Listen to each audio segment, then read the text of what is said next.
ఒకటి మాత్రం స్పష్టంగా కనబడ్డది. నిజంగా బీఆర్ఎస్ ఎంపీలు లోక్సభలో లేని లోటు మాత్రం నిన్న కనబడ్డది.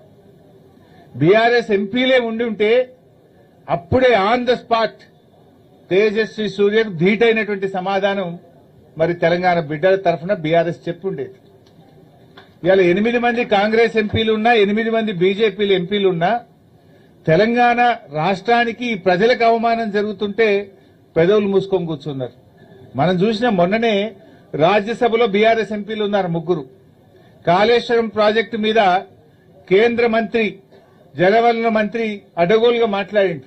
అవాకులు చెవాకులు పేలితే మన ఎంపీ సురేష్ రెడ్డి గారు, మన బీఆర్ఎస్ ఎంపీ వడ్డిరాజు రవిచంద్ర గారు ధీటైనటువంటి సమాధానం చెప్పింది.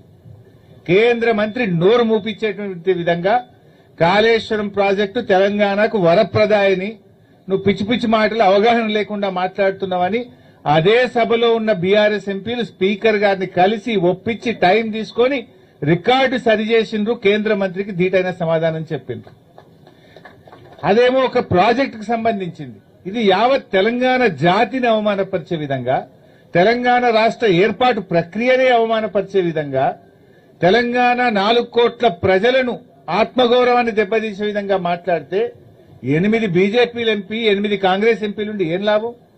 ఎందుకు పెదవులు మూసుకున్నారు అని నేను అడుగుతా ఉన్నా. అంటే దిష్టి బొమ్మల్లాగా కూర్చున్నారు మీరు. అంటే మీకు తెలంగాణ బాధ్యత లేదా? నిజంగా రాజ్యసభలో బీఆర్ఎస్ ఎంపీలు ఉంటే తిప్పికొట్టిరు. ఇలా లోక్సభలో బీఆర్ఎస్ ఎంపీలే ఉండుంటే తేజస్వి సూర్యకు మూతి బగిలే విధంగా సమాధానం చెప్పుండేవాళ్ళు. అంటే ఇది స్పష్టంగా అర్థమవుతుంది. బీఆర్ఎస్ లేని లోటు ఇలా మనకు స్పష్టంగా కనబడతా ఉంది.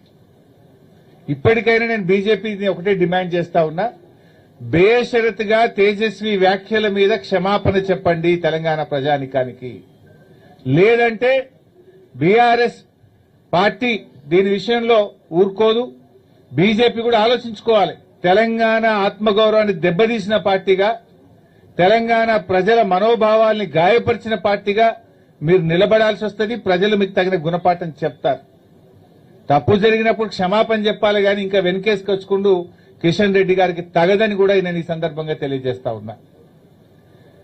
రేవంత్ రెడ్డి గారిని కూడా చూసినాం. ఇవాళ బడే బై చోటే బైల బంధం ఇవాళ మళ్ళొకసారి బయటపడ్డది ఢిల్లీలో. రేవంత్ రెడ్డి గారు మొన్న రాష్ట్ర విభజన పార్లమెంట్లో బిల్లు పాస్ విషయంలో, లోక్సభ సీట్ల పెంపు విషయంలో హైబ్రిడ్ విధానం అని చెప్పి ఒక విధానం తెచ్చిండు. హైబ్రిడ్ సంగతి ఏందో ఇలా అర్థమైపోయింది. Cross breed. జనరల్ గా హైబ్రిడ్ మక్క అంటే ఏందన్నట్టు క్రాస్ బ్రీడే కదా. క్రాస్ బ్రీడ్ చేస్తే హైబ్రిడ్ మక్క వస్తుంది, విత్తనం ఏదైనా. ఈ హైబ్రిడ్ సంగతి అంటే క్రాస్ బ్రీడ్ అని అర్థమవుతుంది. రేవంత్ రెడ్డి నిన్ననేమో పార్లమెంట్ లో బీజేపీ కాంగ్రెస్ లు కొట్లాడుకున్నట్టు చూసినాం మనం. మహిళా బిల్లు విషయంలో ఇద్దరు కలిసి మహిళలకు తీరని ద్రోహం చేసిండ్రు. ఇలా బీజేపీ నిజంగా మహిళలకు రిజర్వేషన్ ఇవ్వడమే బీజేపీ లక్ష్యం అయి ఉంటే మీరు రీఆర్గనైజేషన్ ఎందుకు మహిళా బిల్లుతోని ముడిపెట్టిండ్రు? అవసరం లేదు కదా. మహిళా రిజర్వేషన్ నిజాయితీగా మీరు చేయాలనుకుంటే కాన్స్టిట్యూషనల్ అమెండ్మెంట్, రాజ్యాంగ సవరణతో ఉన్నటువంటి డీలిమిటేషన్ ప్రక్రియను ఎందుకు దానికి లింక్ చేసినారు? మీకు తెలుసు, మీకు 2/3 మెజార్టీ లేదని బీజేపీకి తెలుసు.